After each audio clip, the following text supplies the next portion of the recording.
Hello আমার ভালোবাসার প্রিয় পাঠক পাঠিকারা, তোমাদের জন্য আবারও একটা নতুন গল্প নিয়ে চলে আসলাম। আমাদের এই চ্যানেলে নতুন নতুন ভালোবাসার গল্প পেতে চ্যানেলটি সাবস্ক্রাইব করে পাশে থাকা নোটিফিকেশনটি অন করে দিন।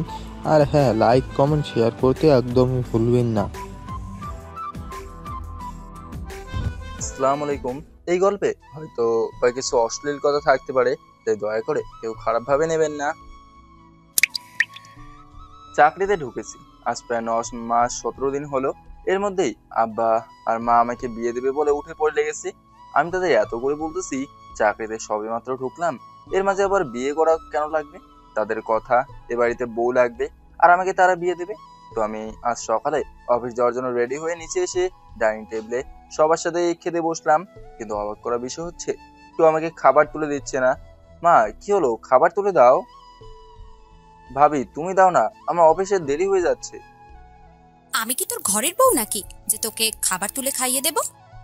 নিজেরটা নিজে নিয়ে খা, আমাকে কোনো হুকুম করবি না। এতদিন তো তুমি আর মা আমাকে খাবার প্লেটে তুলে দিতে, আজ কেন আমাকে নিজে নিতে হবে? এখন থেকে তোর রান্নাটা তোকেই করে খেতে হবে। ভাবি, এটা কেমন কথা? তুমি এবারের বউ, তুমি তো সবার জন্য খাবার তৈরি করো, তাহলে আমার খাবার আমাকে কেন রান্না করতে হবে? আমি এই বাড়ির বউ, কিন্তু তোর বউ তো নই। আমি যদি রান্না করি আমার স্বামী, শ্বশুর, শাশুড়ি আর ননদের জন্য করব, তোর জন্য করব না। মা, এসব কি শুরু করে দিলে আমার সাথে? আর ভাবি এসব কি বলতেছে? ভাবি তো এতদিন সবার রান্না করে দিত। এখন থেকে তোর নিজের গায়ের কাপড়ও তোকে ধুতে হবে। আর সবাইকে বলতেছি, এখন থেকে শামীমের কোনো কাজ কেউ করবে না বলে দিলাম। কি এমন দোষ করলাম যার কোনো সবার থেকে আলাদা করে দিতে চাইতেছো, বলো? বিয়েটা করে ফেল, তাহলে তোকে আর কষ্ট করতে হবে না। তখন নতুন ভাবি সব করবে। এখন কোনো বিয়ে করতে পারবো না, আগে নিজের পায়ে দাঁড়াবো, তারপরে বিয়ে করব। আর মনে রেখো, হাতি পুষতে গেলে কলা গাছ লাগা লাগে। ফোড়া দিলে ফোড়ার মুখও দেয় আল্লাহ। সবার রিজেকের মালিক আল্লাহ। আর তুই তো এখন বেকার না, ভালো চাকরি করিস, ভালো বেতন পাস, তাতে কি তোর আর তোর বউয়ের চলতে কোনো অসুবিধা হবে? আমি এখন বিয়ে করব না। আর কোনো কথা না বলে খাবার দাও তো, তাড়াতাড়ি। বড় বৌমা, সবার তো খাওয়া শেষ, বাকি খাবারগুলো রান্না করে রেখে আসো। জি বাবা, যাচ্ছি। ভাবে আব্বার কথা মতো ডাইনিং টেবিল থেকে এক এক করে সব খাবার নিয়ে গেল। একবারও বললো না আমি খাবো কিনা। আচ্ছা, আপনারাই বলুন তো, চাকরির বয়স আমার এখনো 1 বছর হয়নি, অমনি বিয়ের কথা বলে। বিয়ে করলে যে আমার সব স্বাধীনতা শেষ হবে সেটা কি তারা বোঝে না? আমার বিয়ে নিয়ে এত উঠে পড়ে লেগেছো কেন তোমরা? বড় ছেলের বিয়ে দিলাম, আজ 5 বছর হলো, তাদের কোনো সন্তান হলো না। আমাদের কি ইচ্ছে করে না দাদা দাদির ডাক শুনতে, নাতি নাতনির সাথে খেলা করতে নিতে? ভাবি, গর্ভধারণ করার মতো কোন অবস্থা ছিল না বলে এতদিন হতে পারে নাই। আর ডাক্তার তো সেদিন নিজেই বললো বছরের মধ্যেই ভাবি মা হতে পারবে। অত কিছু বুঝি না বাপু, তুই বিয়ে করবি কি না বল, আর বিয়ে না করলে তোকে এ বাড়ি থেকে বের করে দিব, এই বলে রাখলাম। আসলে আমার ভাবিকে ভাইয়া বিয়ে করে নিয়ে আসার পর ভাবি মা হতেছিল না, তাই ভাইয়া একদিন ভাবিকে নিয়ে ডাক্তারের কাছে যায়। তখন ডাক্তার বলে গর্ভধারণ করার জন্য যতটুকু জায়গা দরকার ভাবির এখনো সেটা হয়নি, তাই কয়েক বছর অপেক্ষা করা লাগবে, তাহলে তিনি পূর্ণ গর্ভধারণ করতে পারবে। করবো না বিয়ে আমি। তোর যদি কোনো পছন্দ থাকে তাহলে বলতে পারিস, আমরা গিয়ে কথা বলে আসবো। ভালো করেই জানো আমি কারোর সাথে কোনো সম্পর্ক করি না, আর কাউকে পছন্দও করি না। তাহলে বিয়ে করতে চাচ্ছিস না কেন? কিছুদিন যাক, তারপর করব। এত সময় আমার হাতে নেই। এমনিতে অফিসে দেরি হয়ে যাচ্ছে, তার উপর আবার খেতে দেয় নাই, তাই বাধ্য হয়ে 5 গ্লাস পানি খেয়ে টিফিন বাটি না নিয়ে অফিসে চলে গেলাম। অফিসে এসে শুরুতে বসের বকুনি খেলাম। শালা সকাল থেকে আমার কপালটাই খারাপ, কি যে করি এখন। কোন রকমে আবার কাজে মনোযোগী হলাম। দুপুরে সবাই খেতে গেল, শুধু আমি বাদে। আসলে আমি বাইরের খাবার খেতে পারি না। এই রে, কথা বলতে বলতে আপনাদের পরিচয় দিতেই ভুলে গেছি। আমি শামীম। আমার পরিবার বলতে মা, বাবা, বোন, ভাইয়া, ভাবি সবাই আমাকে অনেক ভালোবাসে। কিন্তু শালার এই বিয়ের জন্য ইদানিং আমার সাথে সবাই খোঁচা মেরে আর রাগ হয়ে কথা বলে। অফিসের বাইরে এসে একটা ছোট দোকান থেকে দুটো সিগারেট নিলাম আর মোবাইল বের করে ফেসবুক চালাতে লাগলাম, যদি ক্ষুধা কমে। আসলে সময়টা দ্রুত শেষ করতে চাচ্ছি আর কি। বস সবাইকে সন্ধ্যার মধ্যেই ছেড়ে দিল, আমাকে সহ আরো 20 জনকে রাখলো। এমনিতেই ক্ষুধা লাগছে, তার উপর আজ নাকি 11টায় ছুটি আমাদের। কোনো রকম কাজ করতে করতে 11টা বাজালাম। তারপর ছুটি হলে বাসায় চলে আসলাম। এসে দেখি পুরো বাসা অন্ধকার। প্যান্টের পকেট থেকে মোবাইলটা বের করে ফ্ল্যাশ লাইট অন করে নিজের ঘরে গিয়ে দেখি সকালে যেমন করে ঘরটা অগোছালো করে রেখে গেছি ঠিক তেমনই আছে। তার মানে আব্বার কথা মতো সবাই চলতেছে। রাগ হয়ে ঘরের বাইরে এসে সবাইকে ডাকতে থাকলাম, কেউ বের হলো না। যখন বললাম আমি তোমাদের কথায় রাজি, আমি বিয়ে করব, অমনি পুরো বাসার লাইট জ্বলে উঠলো আর সবাই যার যার ঘর থেকে বের হলো। বলেছিলাম না ঠেলার নাম বাবাজি। যাই হোক, তাহলে তোর সুবুদ্ধি হলো। আমি টেবিলে খাবার দিয়েছি, তুই হাত ধুয়ে খেতে আয়, বাকি কথা পরে হবে। যাক, তাহলে ছোট ভাইয়ার বিয়ে হচ্ছে, নতুন ভাবি পাবো একটা। আহা হা হা, কি আনন্দ। বাবা যা ফ্রেশ হয়ে আয়। যাক বাবা, বিয়ে করব বলে এত দরদ, আর সকাল থেকে কি কাহিনীটাই না করলো সবাই। এত করে যখন ডাকলাম কেউ শুনলো না। বিয়ে করবো এ কথা বলা মাত্র এত যত্ন, আমাকে আর স্বাধীনভাবে থাকতে দিবে না।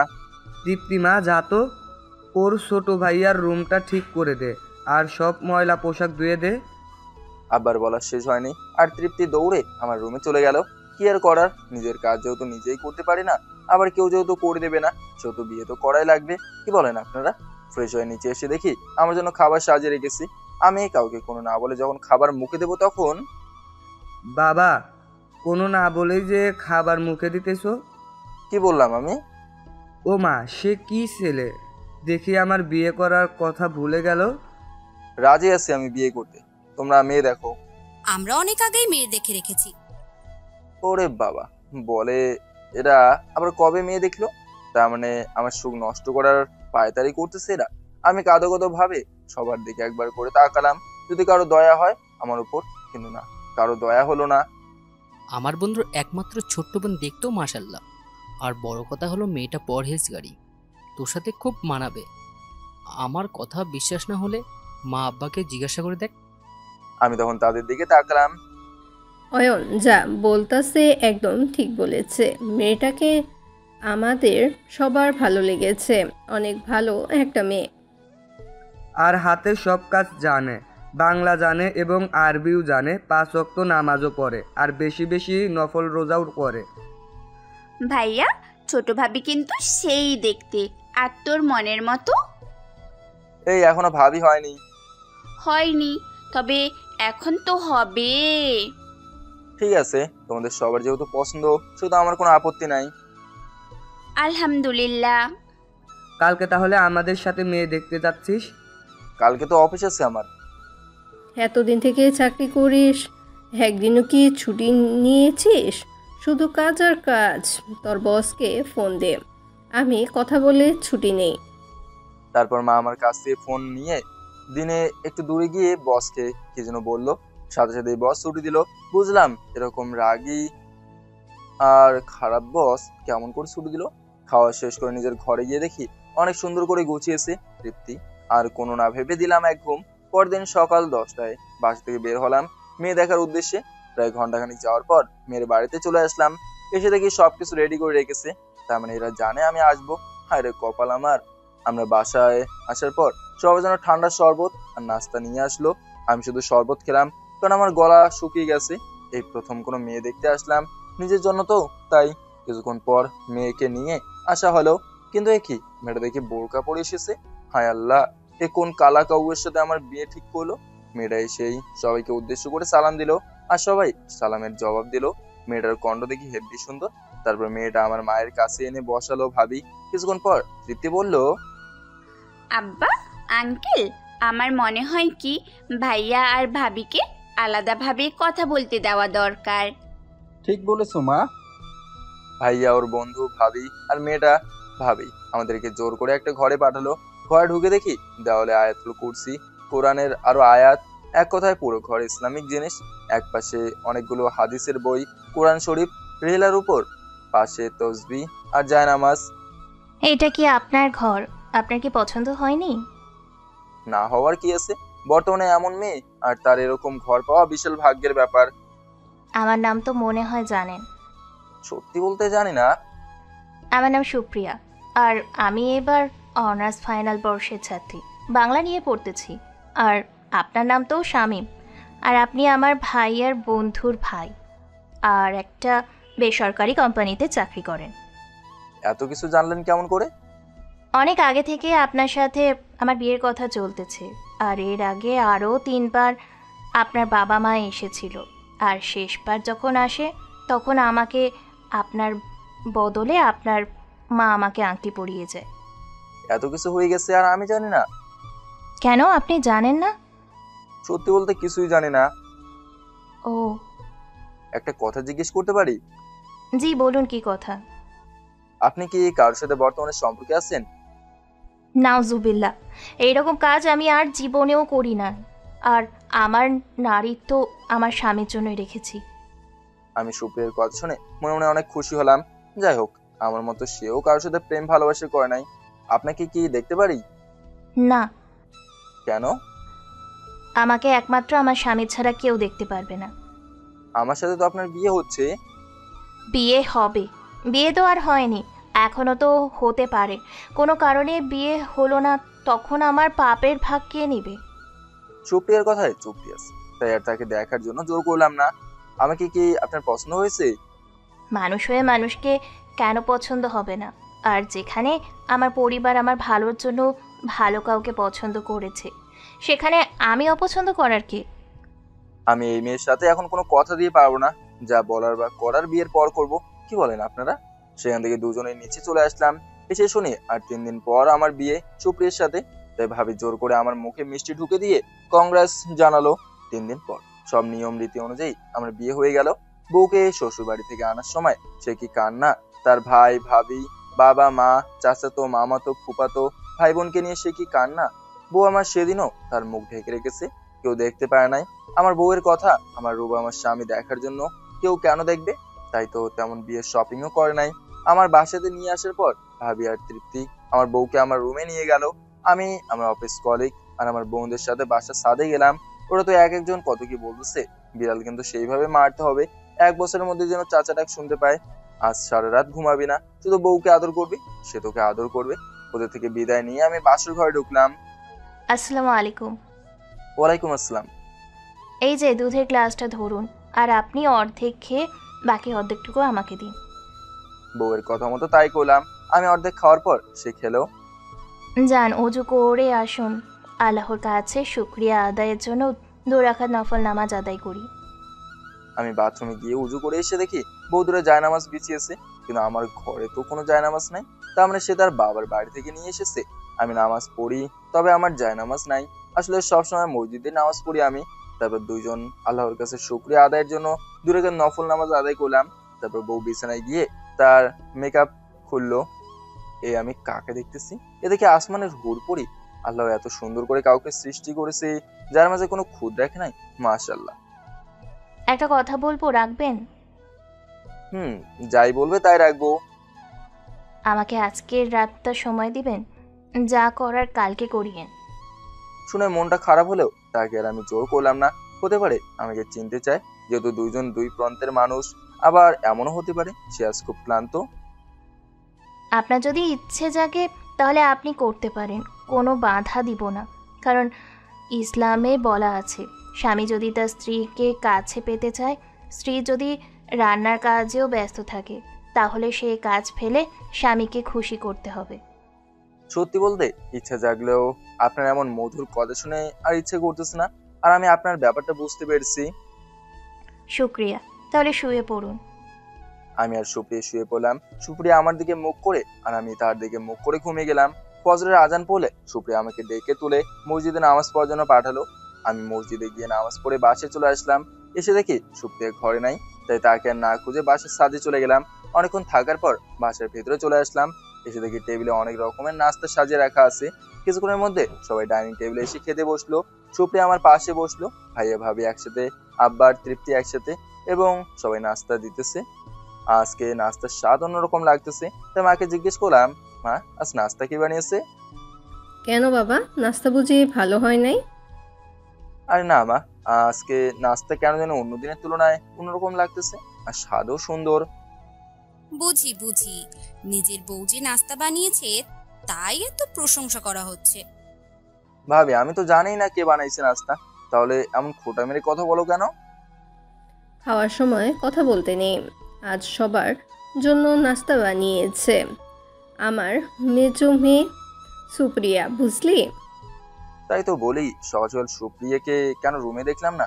তার মানে আজকে সে নাস্তা বানিয়েছে। তাই তো ভাবি আমাকে এইভাবে বললো। দেবরজি, এত কি ভাবো? তাড়াতাড়ি নাস্তা শেষ করো, তোমার জন্য খুশির খবর আছে। খালি মুখে খুশির খবর বলতে নেই, আগে ও গিয়ে সবার জন্য মিষ্টি নিয়ে আসুক। কি এমন খুশির খবর যার জন্য মিষ্টি নিয়ে আসা লাগবে? ছোট্ট আছে একটা খুশির সংবাদ। শামীমকে আর কষ্ট করে মিষ্টি নিয়ে আসতে হবে না, আমি নিয়ে এসেছি আগেই। তারপর সবার নাস্তা করা শেষ হলে সুপ্রিয়া সবকিছু পরিষ্কার করতে লাগলো।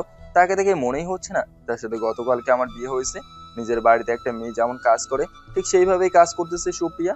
একদিনের ভিতরে সবাইকে কেমন আপন করে নিয়েছে। কি ভাবি বলো, কি খুশির সংবাদ? আমি বলতে পারবো না, তোমার ভাইয়াকে বলতে বলো, আমার লজ্জা করছে। বারে, খুশির খবর দিতে আবার লজ্জা করে? তা তো আগে জানতাম না।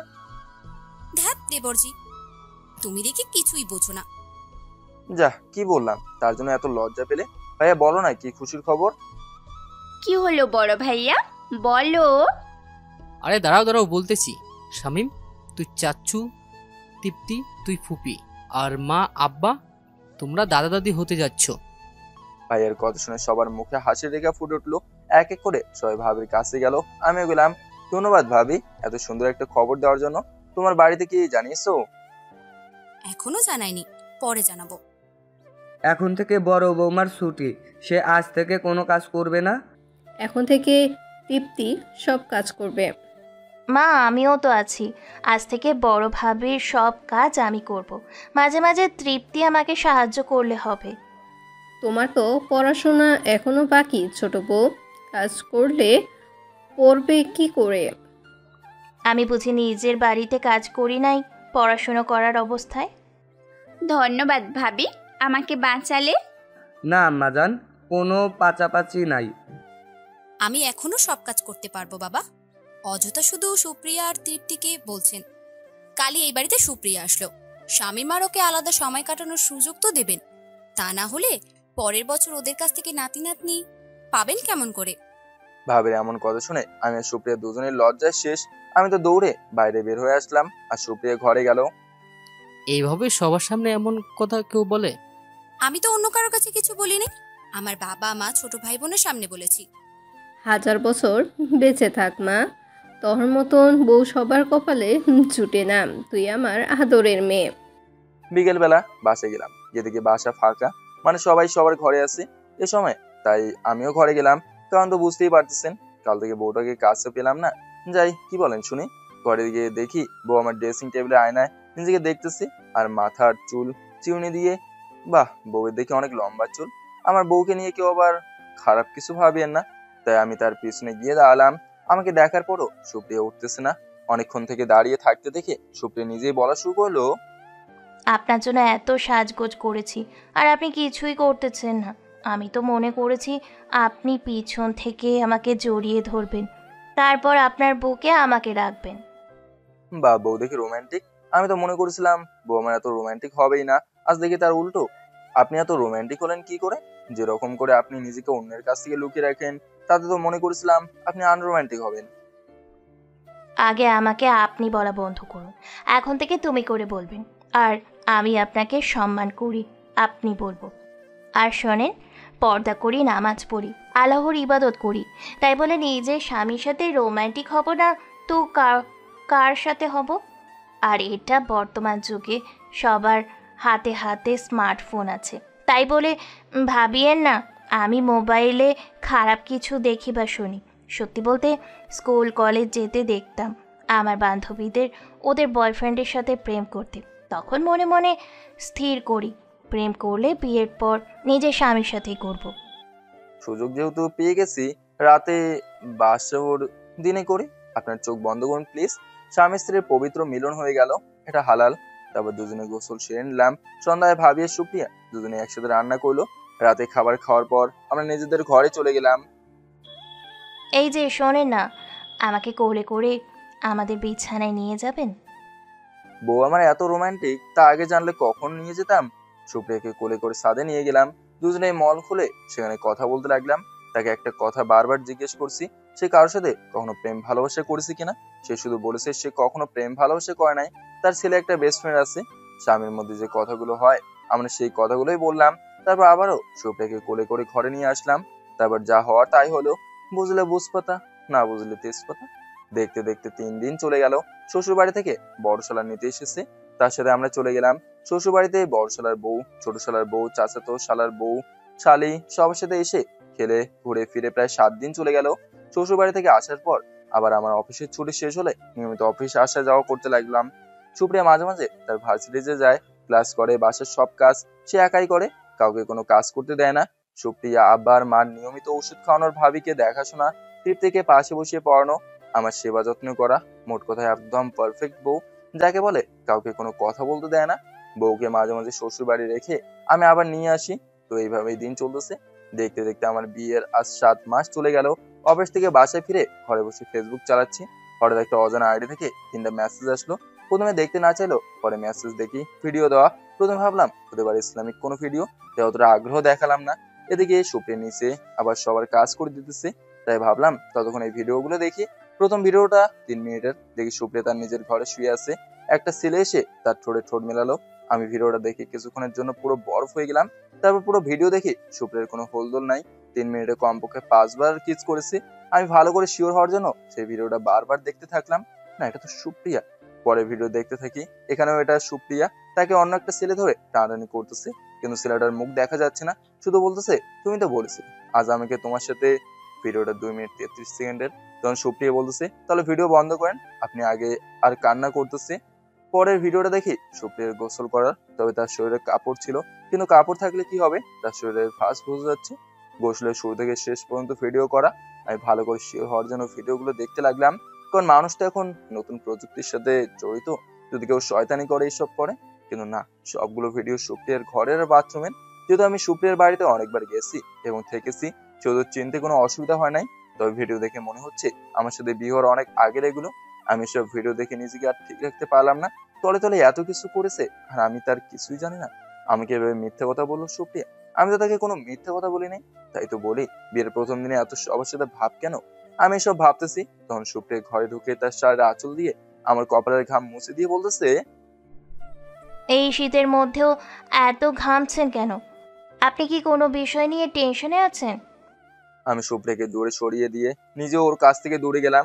আমার এমন আচরণ দেখে সুপ্রিয়া অবাক, তার কারণ আমি তাকে প্রতিদিন আমার কাছে টানি, আর আজ সেই আমি তাকে দূরে ঠেলে দিলাম।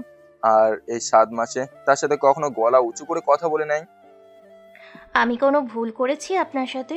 বলুন না কি করেছি, তবুও দয়া করে এমন রাগীভাবে থাকবে না, আমার ভয় করে। এত ন্যাকা নাসি যে চুপচাপ ঘুমাও, আমার কোনো ভালো লাগতেছে না। আমার অপরাধ না জানা পর্যন্ত আমি ঘুমাবো না, আগে বলুন। ঠাস করে দিলাম একটা। ওই তুই আমাকে স্পর্শ করবি না, তোর স্পর্শের মাঝেও পাপ আছে, আমাকে একটু একা থাকতে দে। তুমি আমার স্বামী, একটা কেন 1000টা থাপ্পড় মারতে পারেন, তবুও কোনো কথা বলবো না। তবুও দয়া করে বলুন কি অপরাধ আমার? তোর কোনো অপরাধ নেই, সব অপরাধ সব দোষ আমার, তোর মতো বাজারে মেয়েকে বিয়ে করে। আপনি আমাকে বাজারি মেয়ে বললেন? কি এমন অপরাধ করেছি যার কারণে আমাকে এত বড় অপবাদ দিলেন, এত বাজে বিহেভ করছেন? আপনার দুটি পায়ে পড়ি, আপনি আমাকে মারুন, কাটুন, যা খুশি তাই করুন, তবুও এসব বলবেন না। আর বলুন না কি হয়েছে আপনার? আজ সকাল থেকে তো ভালোই ছিলেন, এখন কি হলো আপনার? তোর সাথে কথা বলতে আমার রুচিতে বাড়তেছে। আর কোনো কথা না বলে ঘর থেকে বাইরে বের হয়ে আসলাম। আমি জানি আজ সারা রাত সুপ্রিয়া ঘুমাতে পারবে না, কারণ সে প্রতিদিন আমার বুকে মাথা রেখে ঘুমায়। আমি তো সুপ্রিয়াকে নিজের জীবনের চেয়েও বেশি ভালোবেসে ফেলেছিলাম। মানলাম বিয়ের আগে সে ভুল করেছে, আমাকে তো বলতে পারতো, নাকি আমাকে বিয়ে করার পরও তার সেই ভিডিওর প্রেমিকের সাথে গোপনে সম্পর্ক রেখেছে। সারা রাত রাস্তায় বসে বসে এসব ভেবেছি, ঘুমাতে পারে নাই। কোনো স্বামী তার সহধর্মিনীর এসব বাজে জিনিস মেনে নিতে পারবে না। সারা রাত রাস্তায় কাটিয়ে বাসায় এসে দেখি সুপ্রিয়া এখনো কান্না করতেছে। মনে হয় সেও রাতে ঘুমায়নি। তাকে কোনো কথা না বলে বাথরুমে গিয়ে ফ্রেশ হয়ে ব্যালকনিতে গিয়ে সিগারেট টানতে থাকলাম। আমাকে সিগারেট টানা দেখে সুপ্রিয়া রুমে না থেকে আমার কাছে চলে এসে সিগারেট ফেলে দিয়ে কাঁদতে কাঁদতে বলল, আপনার যদি আমার উপরে এত রাগ, অভিমান, দোষ থেকে থাকে তাহলে আমাকে ইচ্ছে মতো মারেন, তবুও দয়া করে এইসব জিনিস খাবেন না।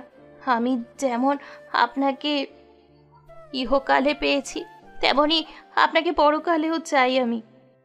তুই কি আমাকে একটু শান্তি দিবি না? আমার কথা শুনে সুপ্রিয়া সেখানে কাঁদতে লাগলো।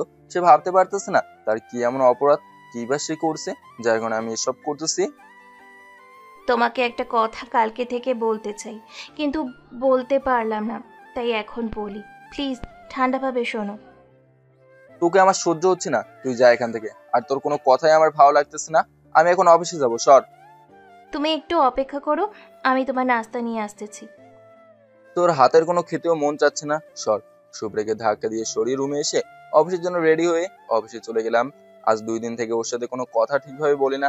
হঠাৎ করে সুপ্রিয়ার বড় ভাই আমাকে তাদের বাসাতে ডাকলো। আমি গেলাম। গিয়ে শুনি তাদের আবার জমা নিয়ে চাচাদের সাথে একটু মতবিরোধ চলতেছে। তা আমাকে কষ্ট করে জমির কাগজ নিয়ে ভূমি অফিসে যেতে হবে। ভূমি অফিস থেকে এসে আমি যখন আবার বাসায় আসবো, সেই সময় সুপ্রিয়াদের এলাকার কিছু ছেলে আমি তাদের কাছে ডেকে বলতে লাগলো, আরে ভাই, কাকে বিয়ে করলেন একটু খোঁজ নিবেন না? আপনি কত একজন ভালো মানুষ, শেষে কিনা একটা 12,000-কে বিয়ে করলেন। আর একটাও সুপ্রিয়ার নামে বাজে কথা বললে ফিস সেরে ফেলবো। আর ভুলে যাব আপনারা আমার শ্বশুর এলাকার মানুষ। আরে ভাই বসেন, আগে সব বলতেছি। দেখেন ভাই, এখানে আমরা যারা আছি সবাই আপনাকে অনেক সম্মান করি এবং আপনার ভালোই চাই। এসব বাজে কথা আমাকে বলে আমার ভালো চাচ্ছেন? ভাই, আগে সবটা তো শুনুন। আপনি যাকে বিয়ে করেছেন সে এখনও তার ভার্সিটিতে পড়ে একটা ছেলে, নাম মাহমুদ। তাকে সে সবার সামনে বলে বেস্ট ফ্রেন্ড, এবং সেই ছেলে তার বর্তমান বয়ফ্রেন্ড। এখানে এই যে রফিক, বাবলু, সোহান, এদের সাথেও তার সম্পর্কে ছিল এবং শারীরিক সম্পর্কে লিপ্ত হয়েছিল বেশ কয়েকবার। মাঝে মাঝে যে আপনার বউকে এখানে রেখে যান, সে সময় কিন্তু মাহমুদ আপনার শ্বশুর বাড়িতে খুব আসা যাওয়া করে, আর আপনার বউ তার সাথে ঘুরতে যায়। এমনকি তার সাথে বেশ কয়েকবার খারাপ অবস্থায় আমরা ধরেছিলাম, তাই তো এত তাড়াতাড়ি বিয়ে দিল আপনার সাথে। কলেজে থাকা অবস্থায় কত যে প্রেম করেছে, মানুষের কাছে খারাপ হিসেবে পরিচিত হবার পর বোরকা পরে বের হয়, কাউকে মুখ দেখায় না। আমি তাদের কথা শুনতে না পেরে সেখান থেকে চলে আসলাম। পেছন থেকে সেই ছেলেগুলো জোরে চিৎকার করে বলতেছে, আপনার বাচ্চা হলে আমাদের মামা ডাকতে মানা করবেন, আমাদেরকেও যেন বাবা ডাকে। বলে হাসতে লাগলো। সত্যি বলতে সমাজটাই এমন, কোনো মেয়ে যদি কারোর সাথে প্রেম করে তবে তাকে যদি বিয়ে করতে না পারে, সেই ছেলেটাই তার নামে বদনাম ছড়াতে পিছু পা হটে না। বোনরা সাবধান, যে ছেলে আপনাদের সম্মান দেবে তার সাথে প্রেম করুন। আবেগের বশে নিজের দেহটাও আপনার প্রেমিককে দিয়ে দেন, আর তারা পরবর্তীতে আপনার বাজে পিক আর ভিডিও বের করতে সময় নেয় না। যারা সত্যিকারে ভালোবাসবে তারা কখনো আপনার দেহ চাবে না। আর আপনি যদি ভুলবশত দিয়েও দেন, সাবধান থাকবেন কোথাও কোনো গোপন ক্যামেরা আছে কিনা। আমি সেখান থেকে সোজা সুপ্রিয়ার ভার্সিটিতে চলে গেলাম। গিয়ে দেখি সুপ্রিয়া একটা ছেলের সাথে পাশাপাশি বসে আছে, আর তার মুখ খোলা, আর ছেলেটার হাত ধরে কেঁদে কেঁদে কি যেন বলতেছে। আমি একটু সামনে এগিয়ে গিয়ে ছেলেটাকে দেখে অবাক হলাম। ছেলেটা আর কেউ নয়, ভিডিওর সেই ছেলেটা। ভিডিওর ছেলেটা সুপ্রিয়াকে একসাথে দেখে আমার সব সন্দেহ ঠিক হলো। সেখানে আর এক মুহূর্ত দেরি না করে দোকান থেকে 1 প্যাকেট সিগারেট কিনে বাসায় চলে আসলাম। আমার রুমে গিয়ে একটার পর একটা সিগারেট জ্বালাতে থাকলাম। সুপ্রিয়া কেমন করে আমার সাথে এমন করতে পারলো? আমি তো তাকে আমার জীবনের সব কথা বলেছিলাম। সে কি আমাকে তার অতীত বলতে পারতো না? না, তার সাথে আমার আর সংসার করা হবে না। তার সাথে সংসার করলে মানুষের নানান কথা শুনতে হবে আমাকে। সুপ্রিয়া ভার্সিটি থেকে ফিরে সোজা রুমে এসে দেখে আমি সিগারেট টানতেছি আর ধোঁয়া উড়িয়ে দিতেছি, আর পুরো ঘরে সিগারেটের ফিল্টার আর ছাই। সে এসে আমার হাত থেকে সিগারেট কেড়ে নিয়ে ফেলে দিল। আমাকে ইগনোর করতেছেন তা ঠিক আছে, কিন্তু আপনার নিজের এত ক্ষতি কেন করতেছেন? বাসাতে ঠিকভাবে খাওয়া দাওয়া করতেছেন না, আপনি তো বাহিরের খাবার খেতে পারেন না। কি হয়েছে বলেন আমাকে। চুপ। আমাকে কথা বলতে না দেখে আমার পাশে এসে বসে, তার 2 হাত দিয়ে আমাকে ঘুরে তার দিকে করলো। সুপ্রিয়ার চোখে পানি স্পষ্ট দেখা যাচ্ছে। হয়তো আমার এমন ব্যবহার আর তার ভালো লাগতেছে না। আর সবচেয়ে বড় কথা হলো, এই কয়দিনে সুপ্রিয়াও কেমন জানি হয়ে গেছে। আমি কোনো অন্যায়, কোনো ভুল করে থাকলে বলেন, তবু তুমি এমন করে থাকবেন না। আপনার এমন আচরণ আর অবহেলা সহ্য করতে পারতেছি না। ঠাস করে দিলাম একটা। চুপ। আর একটা কথা আমাকে বলবি না। তোকে আমার আর সহ্য হয় না, বুঝিস না কেন? তোর প্রত্যেকটা স্পর্শে পাপ লুকিয়েছে। তোর সাথে আমি আর সংসার করতে পারবো না। আমার এরকম কথা শুনে সুপ্রিয়া বসা থেকে উঠে দাঁড়ালো, আর আমার দিকে সৌর্যকে অবাক হয়ে তাকে থাকলো। সুপ্রিয়া দেখে আমারও তাকে থাকতে একটা মায়া কাজ করতে লাগলো। না, তার মায়া আর আমাকে পড়া যাবে না। তার প্রতি দুর্বল হলে চলবে না আমার। আমি কি করেছি যার কারণে এমন করতেছেন? কি এমন অপরাধ করেছি যার কারণে আজ এত বড় কথা বললেন? কেন আমার সাথে আর সংসার করতে চান না? কেন করতে চাই না জানতে চাস? তাহলে শোন, তোর গোপন ভিডিও এখন আমার হাতে। তোর গোপন প্রেমের সব কথা জেনে গেছি। কতজনের সাথে বেড শেয়ার করেছিস সব জেনেছি। দেখবি, এই দেখ। মোবাইল বের করে ভিডিও দেখালাম। চুপড়ে এসব শুনে আর দেখে মাথা নিচু করে ফেললো। তোর যদি অন্য কারোর সাথে সম্পর্ক থেকেই থাকে, তাহলে কেন আমাকে বিয়ে করলি? আমার জীবনটা কেন এভাবে নষ্ট করে দিলি? তোকে কি আমি ভালোবাসি নাই? এই তোর যদি পুরাতন প্রেমিকের প্রতি এত ভালোবাসা, তাহলে আমার কাছে কি তোর? পুরাতন প্রেমিক মানে?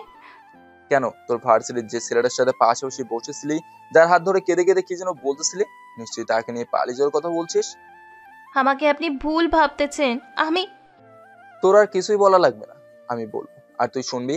হ্যাঁ মানি, বিয়ের আগে কম বেশি সব ছেলে মেয়ে প্রেম ভালোবাসে করে, অনেক সময় শারীরিক সম্পর্কে জড়িয়ে যায়। কিন্তু যখন ছেলে মেয়েগুলো বিয়ে করে, তখন তারা অতীত ভুলে নতুন করে সংসার শুরু করে। আর তুই কিনা ছি, প্রেম ভালোবাসা করেছো, তা ঠিক আছে, তাই বলে এতজনের সাথে, তাও আবার সবার সাথে বেড শেয়ারও করো? আরে প্রেম ভালোবাসা তো পবিত্র জিনিস। তোমার তো কিছু মেয়ের জন্য আজ প্রেম ভালোবাসা নোংরা হয়ে গেছে। তোর মুখোশের আড়ালে এত নোংরা ঘটনা থাকবে তা জানতাম না। আমাকে আপনি ভুল ভাবতেছেন। চুপ, একটা কথাও বলবি না। চোরের মায়ের বড় গলা। আচ্ছা, বিয়ের আগে সব শারীরিক সম্পর্ক করে কি পাও তোমরা? হ্যাঁ, ভালোবাসতে হলে কি শারীরিক সম্পর্ক করতে হবে তোমাদের? জানো একটা স্বামী কখন খারাপ লাগে? যখন দেখে তার বিয়ে করা বউ অন্য পুরুষের সাথে মেলামেশা করে, আর তার যদি কোনো ভিডিও বের হয়। তোমার এইসব ভিডিও ইতিমধ্যেই পুরো দেশের মানুষ দেখে ফেলেছে। আচ্ছা, এখন তুমি বলো তো, সমাজের মানুষের কাছে কি করে মুখ দেখাবে? তোমরা মেয়েরা ছেলেদের সাথে বাজে সম্পর্ক করবে, আর মরার সময় বলবে আমার মৃত্যুর জন্য আমার প্রেমিক দেয়। কেন, শারীরিক সম্পর্ক করার আগে এসব মনে ছিল না? আপনি আগে আমার কথা শোনেন। আপনাকে এইসব কিছু জানাতে চেয়েছি, আর এর পিছনে অনেক বড়। চুপ কর তুই, আর সহ্য হয় না তোকে আমার। জানিস, আজ তোদের বাসাতে গিয়েছিলাম তোর বাবার তোর চাচার জমির বিষয়ের জন্য। ফেরার পথে তোদের মহল্লার ছেলেগুলো নিজেই বললো কার কার সাথে তোর সম্পর্ক ছিল, আর কার কার সাথে বেড শেয়ার করেছিস। জানি আমাকে কি বলে, যদি আমাদের সন্তান হয় তাদের মামা ডাকতে মানা করছে, বলেছে বাবা ডাকতে। এসব কথা কেন বলছেন আমাকে বলেন। ঠাস করে দিলাম। চুপ করে থাকতে বলেছি না তোকে? চুপ করেই থেকে শুনে যা। মেয়েদের সম্মান করি তাই বলে তোদের মতো নোংরা মেয়েকে জীবনের যদি এতই তাড়না উঠতে থাকে, তাহলে তোর বাবাকে আগে বলতে পারিস না তোকে বিয়ে দিতে দিত? বুঝলাম শারীরিক সম্পর্ক করেছিস, তাই বলে ভিডিও বানানোর কি দরকার? দেশের মানুষের কাছে এই ভিডিও দিয়ে পরিচিত হতে চাও? এমন হও পরিচিত। তাই তো বলি, বর্তমান যুগের মেয়ে কেমন করে এত পর্দা করে চলে, যাতে তোকে কেউ চিনতে না পারে। তার জন্যই আর তোদের মতো মেয়ের জন্য সত্যিকারের পর্দা করা নারীদের কথা শুনতে হয়। প্লিজ থামেন, আর এসব শুনতে পারতেছি না। কেন, করার সময় মনে ছিল না? শুনতে খারাপ লাগে? একবারও কি নিজের বাবা মা ভাইয়ের সম্মানের কথা মনে করো নাই? যে বাবা মা জন্ম দিল, তাদের কথা না ভেবে প্রেমিকের সাথে গিয়ে বিছানায় শুয়ে নোংরা ভিডিও বানাতে? তোমার বাবা মা তোমাকে কষ্ট করে বড় করে নাই, তোমার সব চাওয়া পূরণ করে নাই, তাহলে এইসব নোংরা কাজ করতে তোর গায়ে বাঁধলো না? যে ভাই তোকে কলেজের টুকরে ভাবে, তার সম্মানটা দেখলি না? এখন তোর ভাই তার বন্ধু বান্ধবের কাছে মুখ দেখাবে কি করে বলতে পারিস? নিজের যৌন সুখটাই খুঁজেছিস, তাদের সম্মানের কথা ভাবিস নাই? আর একবারও কি ভেবে দেখেছিস যাদের সাথে শারীরিক সম্পর্ক করতেছিস তাকে পাবি কিনা? আর নিজের স্বামীর জন্যই বা কি রেখেছিস বল? চুপে এখনো দোকানে দু হাত দিয়ে চেপে ধরে আছে। আজ তোদের মতো বাজে নোংরা মেয়েদের জন্য সমাজের ভালো মেয়েদের চলাফেরা করতে অসুবিধা হয়। তোদের মতো বাজে মেয়েদের জন্য ছেলেরা এখন মেয়েদের রূপ দেখে না, আগে জিজ্ঞেস করে তার ভার্জিনিটি আছে কিনা, তারপর বিয়ে করে। আজ তোদের মতো মেয়েদের নিজের যৌন সুখের জন্য বাবা মা কেউ চেনে না, তাদের মৃত্যুর মুখে ফেলে দেয়। আপনার দুটি পায়ে পড়ি এসব বলবেন না। হক কথা শুনতে সবার খারাপ লাগে। হুজুর, হক কথা বললে তার নাকি মুখ খারাপ? কেন, এসব করার আগে মনে ছিল না? আজ রূপ চেহারা এত সুন্দর বলে যা খুশি তাই করে বেড়াবে? আজ গায়ের চামড়া শক্ত বলে নিজে ফর্সা বলে এসব করতেই হবে? ছেলেদের আকর্ষণ করতেই হবে? সারা জীবন কি তোমার চেহারায় এক থাকবে? যখন তোমার ছেলে বা মেয়েকে তোমার এক্স বলতে তোর মায়ের সাথে এসব করেছি আগে আমি, তখন নিষ্পাপ বাচ্চা কি করবে বলো তো? নিজের কথাই ভাবলে ভবিষ্যৎ কি হবে তা ভাবলে না? তোমরা মেয়ে মানুষ, দেখে শুনে তোমাদের কদম ফেলতে হয়, আর সেই তোমরাই যদি এসব করো তাহলে কি হবে ভেবেছো একবারও?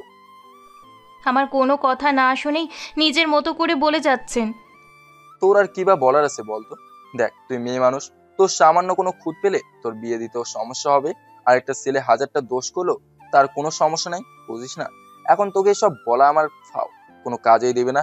যে ভুল তুই করছিস তা আমি সমাধান করব। তুই এই মুহূর্তে আমার বাসা ছেড়ে চলে যাবি। দয়া করে এমন করবেন না, আমাকে তাড়িয়ে দেবেন না। আপনাকে ছাড়া আমি থাকতে পারবো না। আপনাকে আমি নিজের চেয়েও বেশি ভালোবাসি। তোর সাথে সংসার করা সম্ভব না। যদি আমাকে তুই ভালোবাসতি তাহলে সব বলতি। আমাকে ভালোবাসলে অনসলের সাথে এইভাবে মিশতি না, আমাকে ধোকা দিতি না। চলে যা তুই। আমি আর কারোর সাথে মিশবো না, কারোর সাথে কথাও বলবো না, তবুও আমাকে তাড়িয়ে দিবেন না। আর একটা খুশির সংবাদ আছে, যা শুনলে আপনি ঠিক হয়ে যাবেন। কুকুরের লেজ কখনো সোজা হয় কখনো দেখেছিস? তোকে একবার বিশ্বাস করে ঠকেছি, বারবার ঠকতে চাই না। আর তোর কোনো খুশির খবর শোনার ইচ্ছে নেই? আগে আপনি ঠান্ডা হন, তারপর সব বলতেছি। প্লিজ আমার কথাটা আগে শুনুন। তোর এসব কথা ন্যাকা কান্না রাখ। যে মেয়ে বাবা মা ভাইয়ের সম্মানের কথা ভাবে না, তার আবার কথা শুনবো আমি? শুনতে হবে। আপনার শোনার পর যা শাস্তি দিবেন তা মাথা পেতে নিব। হ্যাঁ, ভুল করেছি আপনাকে এসব না বলে। এখন তো বলতে চাচ্ছি, আগে শুনুন। আমি সুপ্রিয়ার কোনো কথা না শুনে ও সব জামা কাপড় বোরকা ওর ব্যাগে পড়তে লাগলাম। সুপ্রিয়া তা বারবার বের করতেছে, আমি প্রতিবারই তাকে ইচ্ছা মতো চর মারতেছি। হয়তো সে তার ভুল বুঝতে পেরেছে, আমার সাথে থাকতে চাচ্ছে, এই সহসায় সবার সাথে থাকতে চাচ্ছে। শেষে সুপ্রিয়া যখন আমার চর থাপ্পড় সহ্য করতে না পেরে বিছানায় শুয়ে কাঁদতে শুরু করতে লাগলো। সুপ্রিয়ার কান্না যেন আমার সহ্য হচ্ছে না। কি করব বলুন? যে মেয়ে বিয়ের আগে এত খারাপ হতে পারে, সে যে স্বামীর সংসারে থেকে খারাপ হবে না, তার কি কোনো গ্যারান্টি আছে? সব কাপড় ব্যাগে ভরা হলে সুপ্রিয়াকে বিছানা থেকে টেনে তুললাম। এই ধর ব্যাগ, তোর সবকিছু ব্যাগে ভরা আছে, তুই এই মুহূর্তে এই বাসা ছেড়ে চলে যাবি। আমি এই বাসা থেকে জীবিত যাব না, গেলে আমার লাশ যাবে। আমি যে তোমাকে ছাড়া থাকতে পারবো না, দয়া করো আমার উপর। আর আমার কথাগুলো শোনো তুমি প্লিজ। তুই যদি এই বাসা ছেড়ে বের হয়ে না যাস, তাহলে আমার মরা মুখ দেখবি। আমার এমন কথা শুনে সুপ্রিয়া ধপাস করে ফ্লোরে পড়ে গেল, আরো বেশি করে কান্না করতে লাগলো। শেষে আমার পা জড়িয়ে ধরে কাঁদতে লাগলো। আমাকে যত পারো মারো, কাটো, তবুও প্লিজ ছেড়ে যেতে বলো না। দরকার হলে না খেয়ে থাকবো, তবু যা বলবে তাই তাই করব। তোমাকে ছাড়া থাকতে পারবো না। তুমি আবার অভ্যাসে পরিণত হয়ে গেছো। কেন? আমি ছাড়াও তো তোর আরো নাগর আছে, তাদের কাছে যা। কতজনকে বলেছিস সে তোর অভ্যাসে পরিণত হয়েছে? আর আমার পা ছাড়, আর যদি এক মুহূর্তে এখানে থাকিস তাহলে তোর সামনে নিজের জীবন দিয়ে দেবো। সুপ্রিয়া এবার আমাকে ছেড়ে দিয়ে দৌড়ে নিচে গেল, আর তার ব্যাগটা হাতে নিয়ে নিচে চলে আসলাম। এসে দেখি সুপ্রিয়া আব্বা আমার তৃপ্তির হাত পায়ে ধরে বলতেছে আমাকে যেন মানা করে, তাকে যেন আমি তাড়িয়ে না দেই। ভাবি সুপ্রিয়া আমার হাজারি শুনে ঘর থেকে কষ্ট করে বের হয়ে এলো। সুপ্রিয়া, কি হয়েছে? এভাবে কান্না করছিস কেন? উনি আমাকে বাসা থেকে তাড়িয়ে দিতে চাইতেছে, আমার সাথে নাকি আর সংসার করবে না। শামিম, এসব কি ছেলে মানুষই করছো তুমি? তোকে কি এই কারণে বিয়ে দিয়েছি, এত ভালো একটা মেয়ের সাথে? বলে ঠাস করে থাপ্পড় বসিয়ে দিল গালে আমার। ছি, তোকে নিজের ছেলে ভাবতেও ঘৃণা হচ্ছে। তোকে আমি কি এইসব শিক্ষা দিয়েছি? নিজের ঘরের বউকে কেউ এইভাবে মারে? ভাইয়া, ভাবি কোনো ভুল করে থাকলে তাকে ক্ষমা করে দে। এই নোংরা হয়েছে তো শান্তি, আজ তোর কারণে আমার আব্বা আমার গায়ে আজ প্রথম হাত তুলো। তুই যদি এখন এ বাসা থেকে চলে না যাস, তাহলে দেখ এই ছুরি দিয়ে নিজের গলা কেটে ফেলবো। শামিম!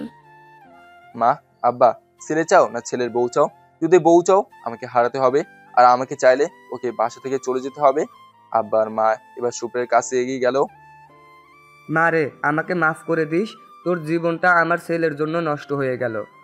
আমাদেরকে ভুলে যাস না মা, তুই আমার মেয়ে। এখন চাইলেও এই মানুষরূপী পশুর কাছে আমি তোকে থাকতে দেব না। একদিন ওকেও এভাবে কাটতে হবে। আমি তো আর থাকবো না, তাই আপনারা দয়া করে ঔষধগুলো ঠিকভাবে খাবেন। তৃপ্তি, আমার মা বাবার খেয়াল রাখিস। ভাবি, তোমার বেবিটাকে নিয়ে আমার অনেক স্বপ্ন ছিল, আর মনে হয় কখনো তোমার বেবিকে দেখতেও পারবো না। সুপ্রিয়া এবার আমার কাছে এগিয়ে আসলো। নিজের প্রতি যত্ন নিয়ে। এখন তো আর আমি থাকতেছি না, আমাকে ছাড়া থাকা অভ্যাস করে নিয়ে, আমাকে ছাড়া খাওয়ার অভ্যাস করিয়েন। আর মোবাইলে অ্যালার্ম দিয়ে রাখবেন, যাতে সময় মতো ফজরের নামাজ আর অফিসে যেতে পারেন। আর আপনার সাথে কোনো দিন কোনো অন্যায় করে থাকলে আমাকে মাফ করে দিবেন। সুপ্রিয়ার এমন কথা শুনে আমার চোখ দিয়ে এবার অশ্রু বের হতে লাগলো। তাই নিজের চোখের পানি দ্রুত মুছে তাকে পা থেকে সরিয়ে দিয়ে দূরে ধরে টানতে টানতে বাসার বাইরে নিয়ে এলাম। রাস্তায় তাকে একা ছেড়ে দিলাম। যতদূর দেখা যায় দুজন দুজনকে দেখতেছি। সুপ্রিয়া তো কাঁদতেছে আর পিছনে ঘুরে দেখতেছে, হয়তো সে বলতেছে দয়া করে দাঁড়িয়ে দিবেন না, আমি আর কোনো ভুল করব না, আপনার ভালোবাসা পেয়ে সব ত্যাগ করব। আমার মনটাও তাকে ছেড়ে দিতে যাচ্ছে না, কিন্তু কি করব বলুন? সে যে আমাকে প্রতিনিয়ত ধোঁকা দিতেছে, আমার কাছ থেকে সবকিছু লুকিয়ে রেখেছে। তাকে বারবার জিজ্ঞেস করছি সে অন্য কারোর সাথে সম্পর্ক করে কিনা, সে বারবার বলেছে না, কিন্তু এখন তো তার সবকিছু প্রকাশ পেয়ে গেল। বাসার ভিতরে আসার পর দেখি মা আব্বাকে জোরে জোরে কান্না করতেছে আর বলতেছে আমার মেয়েকে এনে দাও। ওদিকে ভাবিও মন মারা হয়ে আছে। তৃপ্তিকেও দেখি সেও কাঁদতেছে। সত্যি বলতে এই 7 মাসে সুপ্রিয়া সবার চোখের মণি ছিল, সবাইকে এক সুতোয় বেঁধে রেখেছিল, সবাইকে তারা ভালোবাসা দিয়ে আগলে রেখেছিল। আগে মা মাঝে মাঝে কোরআন শরীফ তিলাওয়াত করতো, সুপ্রিয়া আসার পর মা প্রতিদিন কোরআন শরীফ তিলাওয়াত করতো, আব্বাকে সময় মতো হুজুর পানি দিত, তৃপ্তিকে সাথে নিয়ে নামাজ পড়তো। ভাবি প্রেগনেন্ট শুনে ভাবিকে বেশি বেশি দোয়া পড়তে বলতো, যাতে তার পেটের সন্তান আদর্শ মানুষ হয়। বড় ভাইকে নামাজ কালাম করার কথা বলতো, ভাবিকে বেশি বেশি সময় দেওয়ার কথা বলতো। সুপ্রিয়া সবার কাজ করে দিত, সবাইকে খাইয়ে তারপর আমাকে খেতে নিয়ে আসতো। এবার খুশি হয়েছিস তো তুই? যা খুশি কর তুই। মেয়েটা কি এমন ভুল করলো যার কারণে তাকে তুই এই বাসা থেকে বের করে দিলি? শামীম, তোকে কখনো দেবর চোখে দেখিনি, সবসময় ভাইয়ের চোখে দেখেছি। আমাদের সবাইকে এইভাবে কষ্ট না দিলেও পারতি তুই। কোনো ভালো কোনটা মন্দ তা বোঝার ক্ষমতা আছে আমার। সে এমন অন্যায় করে যা বললে তোমাদের সবার চোখ কপালে উঠে যাবে। সে এখন বাসাতে নাই, আমারও খারাপ লাগতেছে। দুষ্টু গরুর চেয়ে শূন্য গোয়াল অনেক ভালো, আর তার মায়া কেটে ওঠার চেষ্টা করো সবাই। কিরে মা, এই অসময়ে এভাবে একা একা বাসাতে আসলি যে?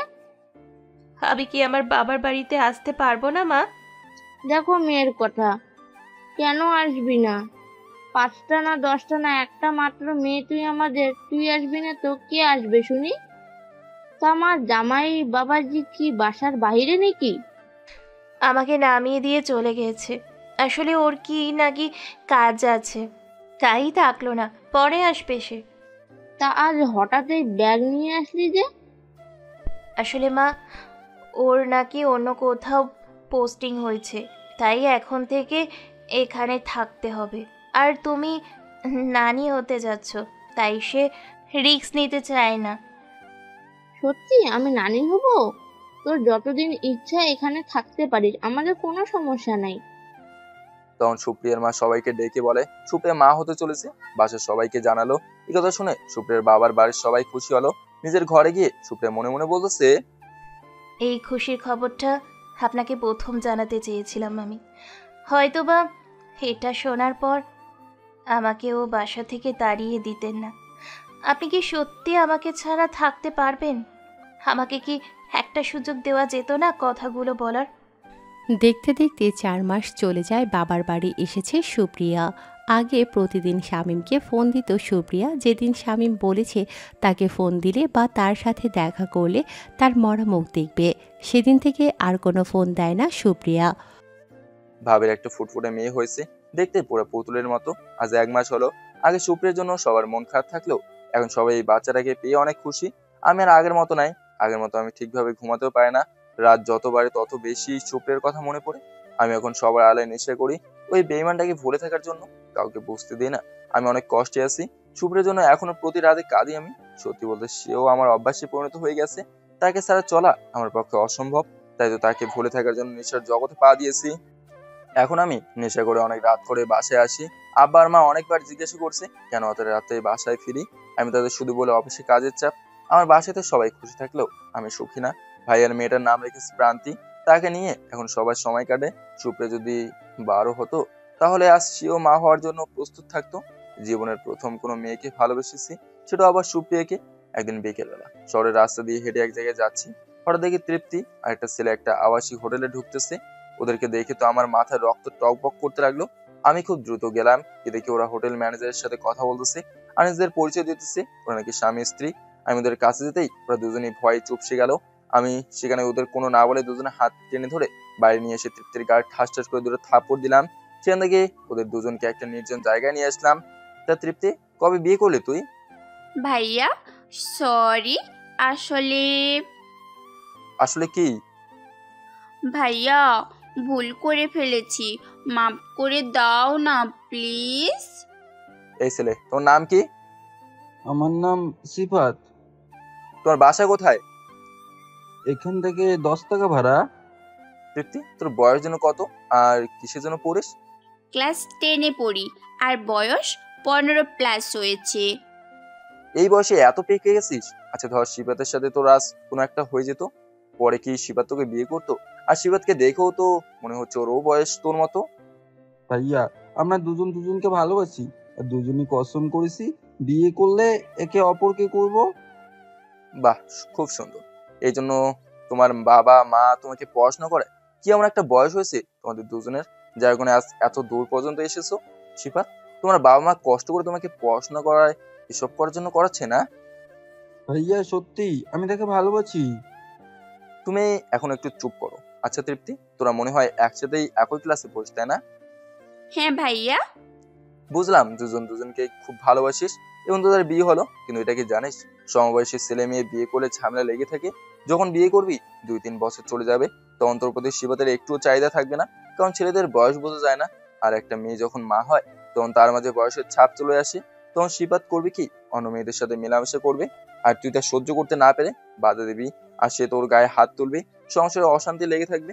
দেখ, বড় ভাইয়ের কি বয়স বোঝা যায়, কিন্তু ভাবির বয়স বোঝা যায়? এমন কিছুই হবে না ভাইয়া। দুনিয়াটাকে খুব কাছ থেকে দেখেছি। প্রেম ভালোবাসা করে যারা বিয়ে করছে তাদের প্রায় 75% সংসারে আছে অশান্তি। আর আব্বার মা তোকে এই দিনটা দেখার জন্য মানুষ করতেছে। একটা বারো কি আব্বা মা আমার ভাইয়া ভাবির কথা ভাবলি না? তোর বা কি দোষ? এটা তো বয়সের দোষ। এই বয়সে তো এইসব ইচ্ছে করবেই তোদের দুজনের। এখন শিবাদের প্রতি তোর এত ভালোবাসা, যখন কলেজ ভার্সিটিতে যাবি তখন শিবাদের চেয়েও আরো অনেকে অফার করবে, তখন কি তাদের সাথে হোটেলে যাবি? এমন একটা জায়গায় আসিস যে শিবাদকে ভালো লাগতেছে, যখন অন্য জায়গায় যাবে তখন শিবাদের চেয়ে আরো কাউকে ভালো দেখলেই তখন তাকে ভালো লাগবে। ভাইয়া এমন কিছুই হবে না। তোমার ধারণা ভুল। যখন তুমিও কলেজ ভার্সিটিতে যাবে, তৃপ্তির চেয়ে ভালো কাউকে পেলে তখন তৃপ্তিকে ছেড়ে দেবে। এখন দুজনের যে কোনো একজন যদি কাউকে ছেড়ে দাও, তখন যে কোনো একজন করবে কি সুইসাইড অথবা নেশা। এটা তোমাদের বয়সের দোষ। আমি তোমাদের মারতে পারতাম, তোমাদের মেয়ে ঠিক করা যাবে না, তাই কথাগুলো বললাম। এটা তোমাদের আবেগ। আর তৃপ্তি, আর যদি শিবাদের সাথে তোর কোনো হয়ে যেত, তাহলে যার সাথে আব্বা তোকে বিয়ে দিয়ে তো তাকে কি দিতি? আর শিফাত, তোমাকে দেখে তো মনে হচ্ছে পালে তৃপ্তিকে নিয়ে পালিয়ে যাবে তুমি। চলে গেলে তোমার বাবা মায়ের কি হবে? একটা বার তোমাদের বিবেক দিয়ে ভেবে দেখো তো, তোমরা যে কাজটা করতেছো তা যেটা করতে যাচ্ছিলে তা কি ঠিক ছিল? যারা সত্যিকারের ভালোবাসে তারা কখনো বিয়ের আগে এসব করে না। বাস্তব জীবনে যখন পা দেবে তখন দুজনেই পৃথিবী আর পৃথিবীর মানুষকে চিনবে, দেখবে তখন দুজনের ভালোবাসা শেষ। তৃপ্তি কখনো অভাবকে তা কখনো পায় নাই। এখন তুমি যদি তাকে একটু অভাব দাও তাহলে দেখবে তোমাদের ভালোবাসা সেদিনই শেষ। আমি ভুল করেছি ভাইয়া, মাফ করে দাও আমাকে। আমিও ভুল করেছি ভাইয়া, আমাকেও মাফ করে দাও। এরকম ভুল আর জীবনেও করব না। আর যদি এসব বাজে কাজ করতে তাহলে তৃপ্তির প্রতি তোমার সব ভালোবাসা শেষ হয়ে যেত শিফাত। আর তোমরা যদি সত্যি একে অপরকে ভালোবেসে থাকো তাহলে আমি তোমাদের বিয়ে দেবো, কিন্তু তার জন্য দুজনকে ভালো করে পড়াশোনা করতে হবে। এরকম বাজে কাজে আসা যাবে না। আর পড়াশোনা শেষ করে চাকরি করতে হবে, আর ততদিন দুজনকে সংযত থাকতে হবে। আমি রাজি। আমিও। তাহলে শিফাত তুমি এখন যাও। শিফাত সেখান থেকে চলে গেল। আঘাত করলে নিজেদের মানুষকে করুন, কারণ তারা আপনার আপনজন, তারা আপনার ক্ষতি করবে না। আর কখনো কাউকে মেরে শুধরানো যায় না, এদের বোঝান। আর চোখে চোখ রাখুন। বোন, তুই আমাদের কলিজার টুকরা, তুই মেয়ে মানুষ, তোকে বুঝতে হবে তোর সম্মান আছে, নিজের সম্মান এভাবে নষ্ট করিস না। এভাবেই কিন্তু একটা মেয়ে খারাপ হয়ে যায়। তোর সব চাহিদা যেহেতু আমরা পূরণ করি, তাহলে আমাদেরও তো কথা শোনা উচিত তোর। যে তোকে ভালোবাসবে সে কখনো তোর দেহ চাইবে না। তোকে যদি সত্যি ভালোবাসে তোকে পাওয়ার জন্য শিবাত সব করবে, আর যদি না বাসে তাহলে কিছুই করবে না। আর একটা ছেলের কিন্তু এভাবে সাহস বেড়ে যায়, আর অনেকগুলো মেয়ের সাথে খারাপ সম্পর্কে জড়িয়ে যায়। তো শরীরের চামড়াও আর সেই সময় এরকম থাকবে না, তখন তোর প্রতি তার ভালোবাসাও মরে যাবে। কোনো ভুল কাজ করার আগে সবসময় নিজের পরিবারের কথা ভাববি, দেখবি তখন সে ভুল কাজ করবি না। সুপ্রিয়া, আজ তো প্রায় 5 মাস চলে গেল, জামাই কেন আসতেছে না? মা, ওর কাজ এখনো শেষ হয়নি, কাজ শেষ হলে ঠিক চলে আসবে। তাহলে ওদের বাসার কেউ তো তোকে দেখতেও আসলো না? মা, ও বাসাতে ভাবির সমস্যা না, তাকে দেখতে হবে না? দেখবে আমার সামনেও তারা নিজেরা চলে আসবে। তাহলে শামীমকে ফোন দে, আমি কথা বলি। মা, এই তো কথা বলে ফোন রাখলাম। ওদের অফিসের বড় প্রজেক্টের কাজ এটা মা, শামীমের উপর সব নির্ভর করতেছে, বোঝো না কেন? বুঝলাম, কিন্তু তুই কি এভাবে ঘরের মধ্যে থাকবি নাকি? আমি মেহমুদকে ফোন করেছি, সে আসতেছে, ওর সাথে কথা বলছি। ঠিক আছে মা। সুপ্রিয়ার মা চলে গেল। সুপ্রিয়া ওর মোবাইল থেকে শামীম আর সুপ্রিয়ার ঘনিষ্ঠ মুহূর্তের পিকগুলো দেখতে থাকলো আর চোখের পানি ফেলতে লাগলো। আর কত মিথ্যে কথা বলবো আমি আমার পরিবারকে? আপনি না আমাকে ভালোবাসেন, তাহলে আমাকে ছেড়ে কেমন করে থাকতেছেন? একটা বারও কি আমার কথা মনে পড়ে না? আমার তো কোনো কথাই না শুনে তাড়িয়ে দিলেন। সবার কথা শুনতে পারেন, আমার কথা কেন শুনতে পারলেন না? আমি কি সত্যিই খুব খারাপ? বলেন না। দেখেন না, আপনার আর আমার বেবি আমার গর্ভে। এই সময়টাতে যে আপনাকে আমার খুব বেশি প্রয়োজন, আমার যে আপনাকে ছাড়া চলে না। কিছুক্ষণ পর মাহমুদ সুপ্রিয়াদের বাসায় চলে আসলো। এসে সুপ্রিয়াকে খুঁজতে লাগলো। তখন সুপ্রিয়ার মাকে জিজ্ঞেস করলো সুপ্রিয়া কোথায়। তিনি বললেন তার রুমে। মাহমুদ তার রুমে চলে গেল। কি দেখে সুপ্রিয়ার মোবাইলে কি যেন দেখতেছে আর কান্না করতেছে। কিরে বোন, কান্না করতেছিস কেন? কি হয়েছে তো? আর এভাবে মোবাইলে কি দেখিস তুই? কিছু না, ওর ফটো দেখতেছি ভাই। আসলে ওর কথা মনে পড়তেছে খুব, তো তাই। কবে এসছিস তুই? আর আমাকে কেন জানি এবার বললি না? এই তো কয়েকদিন হলো। চল ছাদে যাবো, অনেকদিন তোর ফুলের গাছগুলো দেখি না। সুপ্রিয়াকে জোর করে মাহমুদ ছাদে নিয়ে গেল। ছাদে গিয়ে দেখে ফুলের গাছগুলো প্রায় মরে যাওয়ার মতো হয়ে গেছে। বাসাতে আসছিস আর ছাদে এসে ফুলের গাছগুলো দেখা কি ভুলে গেছিস? আর ফুলের গাছ দিয়ে কি হবে? যার প্রয়োজন সে তো নাই। বুঝলাম না তোর কথা। কিছু না। সেখানে সুপ্রিয়ার মাহমুদ অনেক সময় ধরে থাকে।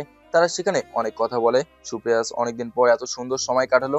নানা রকম কথা বললো, তার নিজেদের জমে থাকে অনেক কথা। ভাই, তোর বোন তারিনের কি খবর এখন? সে কি এখন ঠিক আছে? না রে বোন, এখনো পলাশকে নিয়ে পড়ে আছে সে। আর পলাশ আমাদেরকে ব্ল্যাকমেল করতেছে। আর কিছুদিন যেতে দে, সব ঠিক করে ফেলবো আমি। আর ভাইয়া খুলনা থেকে আসুক, আগে সব সমাধান হয়ে যাবে। আমার বোনটা আর আগের মতো নাই রে সুপ্রিয়া। আর একটু অপেক্ষা কর, সব ঠিক হয়ে যাবে, চিন্তা করিস না ভাই। সেদিন সুপ্রিয়া মাহমুদকে অনেক কথা লুকায়, কারণ মাহমুদ কোনো না কোনো কারণে এমনিতেই চিন্তিত আছে। তাই তাকে আর কোনো চাপ দিতে চাচ্ছে না সুপ্রিয়া। দেখতে দেখতে সুপ্রিয়া চলে যাবার আজ প্রায় 1 বছর পার হয়ে গেল। আজও তাকে ভুলতে পারে নাই। তার কথা আগের চেয়ে বেশি মনে পড়ে। আর ইদানিং লক্ষ্য করতেছি মাঝে মাঝে আমার বাসা ফাঁকা থাকে। সবাই যে কোথায় যায় তার কিছুই জানি না। এখন সবাই আমার সাথে ঠিকভাবে কথা বলে না।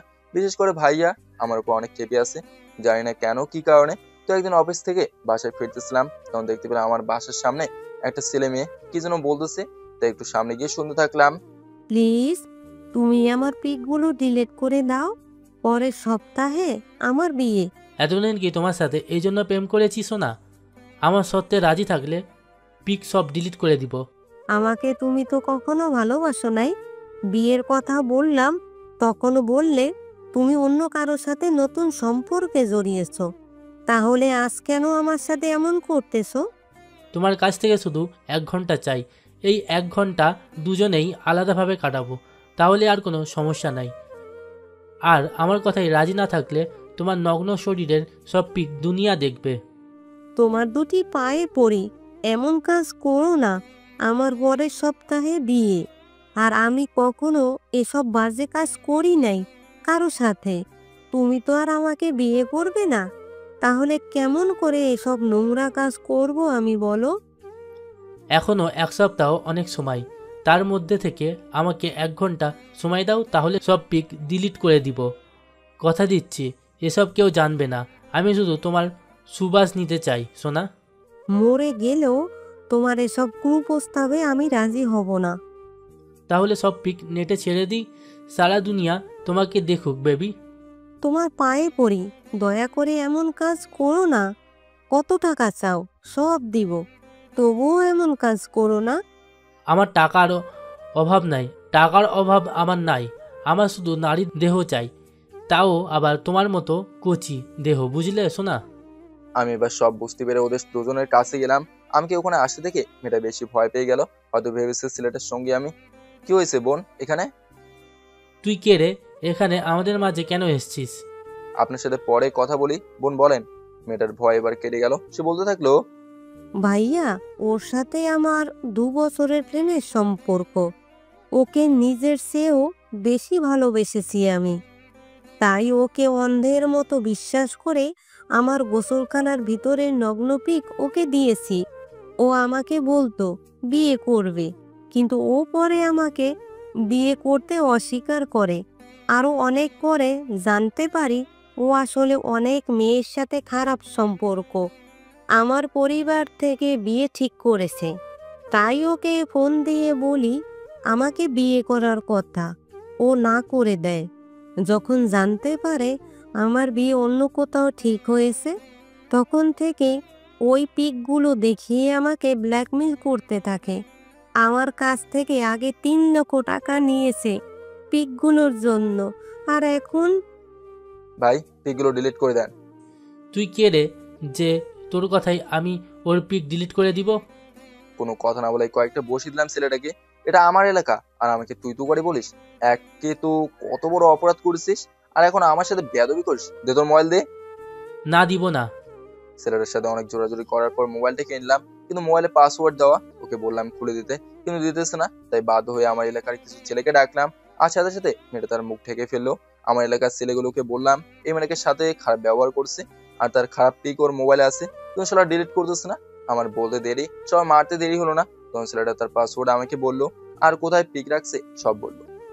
সেই সব জায়গায় গিয়ে দেখি আরো অনেক মেয়ের এসব বাজে পিক, সবগুলো ডিলিট করে দিলাম। তাকে আবারও জিজ্ঞেস করলাম যদি আর কোনো জায়গায় রাখিস বল। শালা ভয়ের চোটে প্যান্ট নষ্ট করে ফেলেছে আর বলতেছে কোথাও নাই। মেয়েটার সম্মানের দিকে ভেবে ছেলেটাকে পুলিশের হাতে দিলাম না, তাকে ছেড়ে দিলাম। সে দৌড়ে পারলো, তারপর সবাই চলে গেল। আমি মেয়েটাকে তার বাসা অব্দি এগিয়ে দিতে লাগলাম। ছেলেগুলোকে দেখে যে তখন মুখে কাপড় দিলেন, আর এখন যে দিলেন না। ওই ছেলেগুলোর সাথে একজন আমার হবু স্বামী, তার সাথে আমার প্রতিদিন ফোনে কথা হয়। সে জানে আমি আগে প্রেম করতাম, কিন্তু এখন যদি এসবের মাঝে দেখতো তাহলে বিয়েটা ভেঙে যেত। আর আমার মা হার্টের রোগী, তাই আর কি। কোন ছেলেটা? আমি তো সবাইকে চিনি। নাম কি? কি বললেন সবাইকে চিনেন? আরে ওরা সবাই আমার এলাকার, আর সবাই আমার ছোট ভাই। আমাকে বিশ্বাস করতে পারেন, আমি কাউকে কোনো বলবো না। সম্রাট ওর নাম। চিনেছি, আর বলতে হবে না। সত্যি বলতে সম্রাট অনেক ভালো ছিল, আপনার ওই লম্পট প্রেমিকের মতো না। ধন্যবাদ ভাইয়া, আজ আপনি না থাকলে কি যে হতো আমার তা বলতে পারবো না আমি। আর এখানে ধন্যবাদের কি আছে? আপনার জায়গায় যদি আমার বোন থাকতো তাহলে। মেয়েটাকে ওর বাসার সামনে পৌঁছে দিয়ে আমার বাসায় চলে আসলাম। বাসায় এসে দেখি ছোট বাচ্চা অনেক কাপড়, হয়তো ভাইয়ের মেয়ের হবে। কাউকে কোনো না বলে তৃপ্তিকে ডেকে খাবারকে নিজের ঘরে চলে গেলাম। আজ সুপ্রিয়ার কথা খুব মনে পড়তেছে। তার ভিডিওগুলো যদি আমার মতো কেউ আজ তার সেগুলো ডিলিট করে দিত, তাহলে সুপ্রিয়া সহ কত সুন্দর না সংসারটা হতো আমার। এসব ভাবতেছি আর চোখ দিয়ে পানি ফেলতেছি আমি।